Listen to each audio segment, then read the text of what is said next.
네, 이 시간 다 함께 찬송가 323장 찬송하시겠습니다.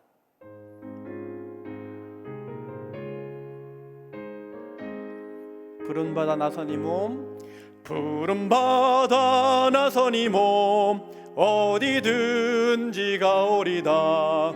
괴로우나 즐거우나 주만 따라가오리다.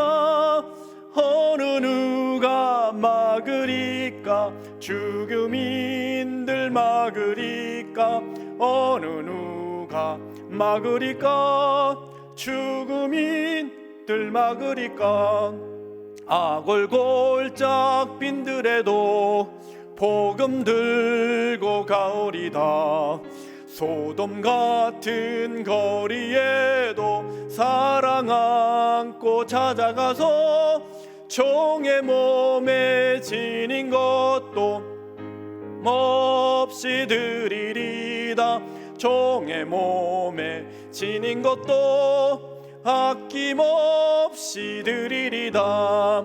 존귀 영광 모든 권세 주님 홀로 받으소서. 멸시천대 십자가는 제가 지고 가오리다. 이름 없이 빛도 없이 감사하며 섬기리다.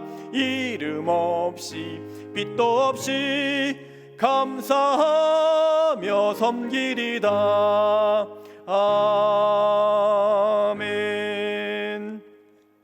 오늘 주신 하나님의 말씀 창세기 39장 1절부터 5절까지 말씀입니다. 창세기 39장 1절부터 5절까지 말씀 제가 읽어드리겠습니다. 요셉이 이끌려 애굽에 내려가매 바로의 신하 친위대장 애굽 사람 보디발이 그를 그리로 데려간 이스마엘 사람의 손에서 요셉을 산이라.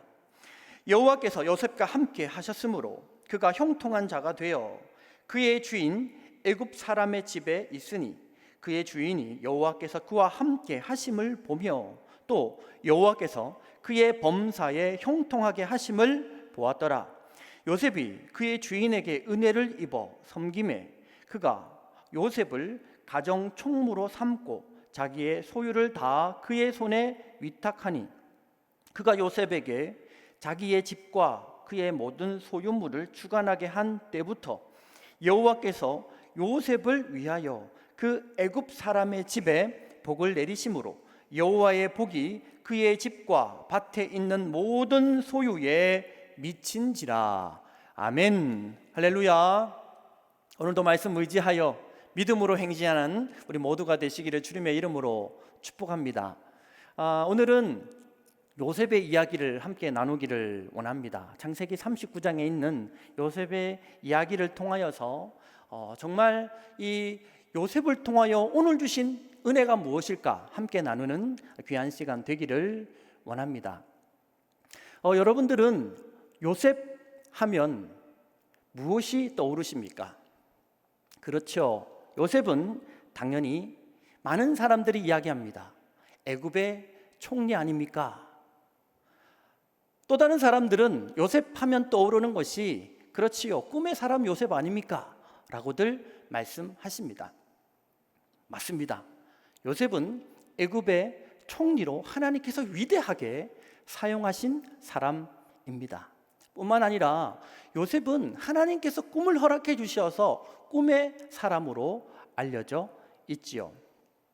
모든 것들이 하나님의 은혜로 말미암아 이루어진 일들입니다.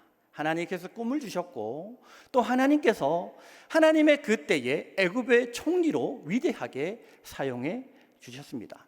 그러나 요셉, 그러한 은혜뿐만 아니라 그 놀라운 은혜 뒤에는 요셉의 고난이 있었음을 누구도 부인할 수 없습니다. 그래서 요셉 하면 또 다른 이미지 한 가지, 바로 요셉의 고난을 여러분 함께 떠올리는 귀한 시간 되기를 바랍니다. 요셉은 형들로부터 버림을 받았습니다. 애굽으로 향하던 그 상인에게 요셉의 형제들이, 그러니까 요셉의 형들이 요셉을 팔아 버렸습니다. 이는 말로 다 할 수 없는 고통입니다. 그 고통의 시간을 뒤로 하고 오늘은 고통의 첫 시작이라고 할 수 있는, 고난의 첫 이야기라고 할 수 있는 애굽 생활의 첫 이야기를 담고 있습니다. 바로 친위대장 보디발의 종이 된 요셉의 이야기를 시작하고 있죠. 친위대장 보디발의 종이 되어서 가정 일을 돌보는 요셉을 우리는 발견할 수 있는데요. 사실은 요셉은 자신을 극진하게 사랑하는 아버지 야곱이 있었습니다. 자신을 그토록 사랑했던 아버지가 있었어요. 또한 이 요셉이 너무도 아끼는 동생 또한 있었습니다. 이렇게 사랑해주는 그 가족과 생이별을 해야 했던 요셉은 오늘 본문과 같이 종이 되어 있습니다. 그것도 애굽을 호령하던 친위대장, 애굽의 고위층 장군이면서 동시에 왕과 관련된 귀한 일을 했던 최정의 부대의 친위대장 보디발 가정의 종이 되었습니다. 사실은 상상할 수 없는 고통의 시작입니다. 요셉은 어린 나이였습니다. 또한 늘 아버지의 보살핌 속에서 아주 곱게 자란 소년이었어요. 세상의 물정도 몰랐고요. 아버지의 울타리가 늘 요셉을 보호해 주었습니다. 그런데 이제 그 모든 것들이 아버지의 사랑과 아버지의 보호와 아버지의 울타리가 다 사라져 버렸습니다. 여러분, 이것은 요셉의 잘못 때문인가요? 그렇지 않습니다. 형제들의 시기와 질투 때문입니다. 자, 이 고난의 시작은 요셉의 잘못으로부터 시작하는 것이 아닙니다.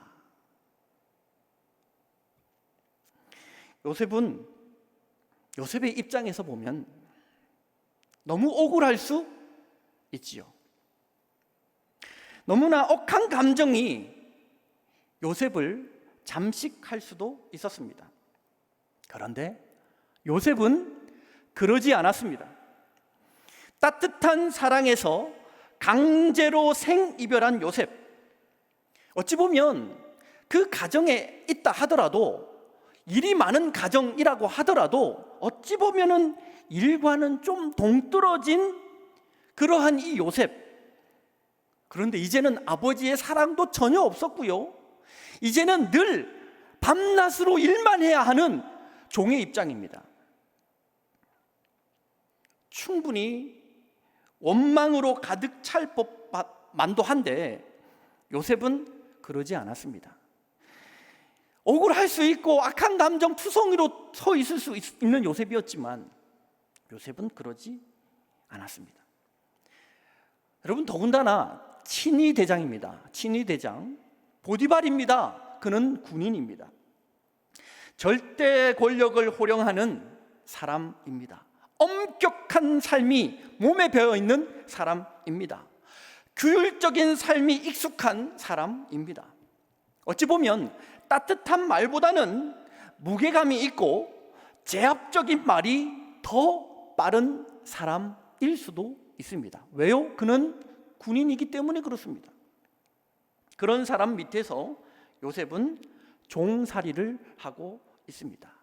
사실 보면 요셉의 입장에서 보면은 얼마나 두렵고 얼마나 무섭고 얼마나 막막한 상황입니까? 어린 그 요셉, 어찌 보면 아마 매일 밤마다 눈물로 따뜻한 그 가정이 그리워서 아버지 이름을 불렀을 수도 있습니다. 엄마의 이름을 불렀을 수도 있겠죠. 사랑하는 동생 그리워서 그 이름을 불렀을 수도 있습니다. 그런데 성경은 지금 어떻게 기록하고 있습니까? 요셉이 원망하였더라, 요셉이 악한 마음이 가득하였더라 라고 기록하고 있습니까? 그렇지 않습니다. 대신에 엄청난 사건을 기록하고 있어요. 놀라지 마십시오. 창세기 39장 2절 말씀입니다. 제가 읽어드릴게요. 여호와께서 요셉과 함께 하심으로, 여호와께서 요셉과 함께 하심으로 그가 형통한 자가 되어 그의 주인 애굽 사람의 집에 있었더라 라고 기록하고 있습니다. 놀라운 사실을 기록하고 있습니다. 요셉이 형통한 자가 되어 있다고 말씀을 하고 있습니다. 그 형통함의 근본적 이유가 무엇입니까? 여호와께서 요셉과 함께 하셨기 때문이다 라고 기록하고 있습니다. 그렇습니다. 요셉은 그 아버지로부터 물려받은 믿음의 유산, 그 하나님을 붙잡았던 것입니다. 아버지가 그토록 힘들어 했을 때 하나님 아버지를 불렀지, 하나님이 그와 함께 하심으로 이러한 복을 누렸지, 그것을 요셉은 깨달았던 것이지요. 그 하나님의 동행을 믿음으로 요셉은 붙잡았던 것입니다. 더 놀라운 사실이 있습니다. 요셉만 누린 것이 아니라 그의 주인인 보디발 또한 이 놀라운 은혜를 목도하고 있습니다. 3절 말씀인데요, 그의 주인이 여호와께서 그와 함께 하심을 보며 또 여호와께서 그의 범사에 형통하게 하심을 보았더라 라고 기록하고 있습니다. 요셉의 범사에 형통하게 하신 그 은혜 뒤편에 항상 요셉과 함께 하시는 그 하나님을 보디발은 목도하고 있습니다. 함께 은혜를 누리고 있습니다. 여러분, 무엇을 우리들에게 알려주고 있습니까? 우리가 생각하는 형통과 성경이 말씀하고 있는 형통은 전혀 다르다라는 것을 우리들에게 알려주고 있습니다.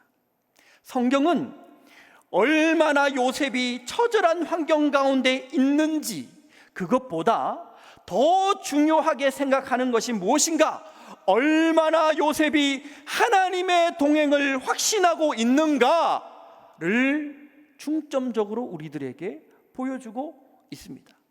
얼마나 요셉이 억울한지, 그것보다 얼마나 요셉이 이 고난의 현장에 있음에도 하나님의 사랑과 하나님의 은혜가 놀라운가, 얼마나 하나님의 그 은혜를 경험하고 있는가를 주목하고 있습니다. 그것을 보여주고 있습니다. 그렇습니다. 형통은 물론 눈에 가시적인 것이 있겠죠. 번성하고 또 기도한 제목이 응답받고, 그것 또한 형통이면 부인할 수 없습니다. 그러나 더 중요한 형통은 눈에 보이는 가시적인 것보다 이 형통은 오직 하나님의 은혜를 지금도 느끼고 하나님의 은혜 가운데 나아가고 있음을 누리고 있는가를 보여주고 싶은 것이죠. 형통은 오직 하나님의 뜻이 지금 나의 현장 가운데 경험되고 발견될 수 있는가를 우리들에게 말씀을 하고 있습니다. 비록 상황은 여의치 않다 하더라도, 비록 내 눈에 보기에 너무도 어렵고 막막하다 하더라도 하나님께서 지금도 나와 함께 하시고 하나님의 뜻이 지금 내 가정과 이 모든 현장 가운데 지금도 여전히 흘러가고 있음을 믿음으로 바라보는 그 자가 형통한 자임을 말씀을 하고 있습니다. 사랑하는 여러분, 이 형통의 은혜가 오늘 우리의 삶 가운데 흘러 넘치기를 주님의 이름으로 축복합니다. 비록 상황이 여의치 않다 하더라도, 지금 너무도 어렵다 하더라도 하나님께서 나와 함께 하시지, 하나님의 뜻이 지금도 나와 나의 손길과 나의 가정과 나의 모든 직장과 학업과 또 모든 우리 자녀들 가운데 풍성하기를 믿음으로 바라봅니다 라고 믿음으로 고백하며 그 믿음으로 승리하는 우리 모두가 되시기를 주님의 이름으로 축복합니다. 기도하겠습니다. 이 시간 다 함께 교회를 위해서 기도해 주시기를 바라고요, 나라와 또 대교를 위하여서 이 시간 합심하여 기도하시겠습니다. 주여, 주여, 주여. 하나님 아버지, 교회를 위해 기도합니다. 모든 예배와 모든 모임이 정상화되기를 원합니다. 힘써 모이는 교회가 되게 하여 주시옵소서. 성도들의 가정과 기업과 직장 위에 하늘 물질로 풍성히 채워주시기를 원합니다. 하나님, 하반기에는 더욱더 기도의 응답이 풍성하기를 원합니다. 감사의 응답이 풍성하기를 원합니다. 하나님, 함께하여 주시옵소서. 하나님, 다음 세대가 하나님 불꽃같이 일어나기를 원합니다. 부흥을 경험하여 하나님, 우리 다음 세대를 통하여서 하나님 기뻐하시는 귀한 일 감당할 수 있도록 하나님 은혜로 인도하여 주시옵소서. 대구와 나라를 위하여 함께 기도합니다. 코로나19 하나님 아버지의 전국적인 확산을 막아주시기를 원합니다. 속히 종식되게 하여 주시옵소서. 나라의 모든 분야가 정상화되며 국민들이 어려움을 잘 이겨낼 수 있도록, 하나가 되도록, 분열되지 않도록 하나님 함께하여 주시옵소서. 포괄적 자금금지법 국회를 통과하지 않도록 하나님 칠이 막아 주시기를 원합니다. 한반도에 다시는 전쟁이 일어나지 않게 주님께서 붙잡아 주시고 하나님 자유평화를 통일되는 그날 속히 오도록 인도하여 주시옵소서. 한국교회의 예배가 다시금 회복되고 다시금 뜨겁게 모이며 다시금 뜨겁게 주님 앞에 서게 하여 주시옵소서. 하나님 감사합니다. 오늘도 하루의 시작을 말씀으로 시작하게 하시니 감사합니다. 하나님, 요셉을 생각해 보면은 너무도 막막한 상황이었지만, 종의 입장이 되었지만, 그럼에도 불구하고 하나님이 나와 함께 하심을 믿고 하나님 형통한 제가 되어서 그곳에서 있는 현장, 그곳이 하나님 축복의 현장이 되었던 것처럼 오늘 모든 성도님의 생업 가운데 이 하나님의 동행하심을 믿고 나아가는 우리 모두가 되게 하여 주시옵소서. 많은 일들 감당할 때에 지혜와 능력 가운데 함께 하여 주시옵소서. 오늘도 믿음으로 행진해 나아가는 모든 하나님의 백성들 머리마다 간섭해 주시고 안위를 지켜 주시옵소서. 예수님의 이름으로 기도합니다. 아멘. 할렐루야. 오늘도 믿음으로 행진해 나아가는 우리 모두가 되시기를 주님의 이름으로 축복합니다. 감사합니다.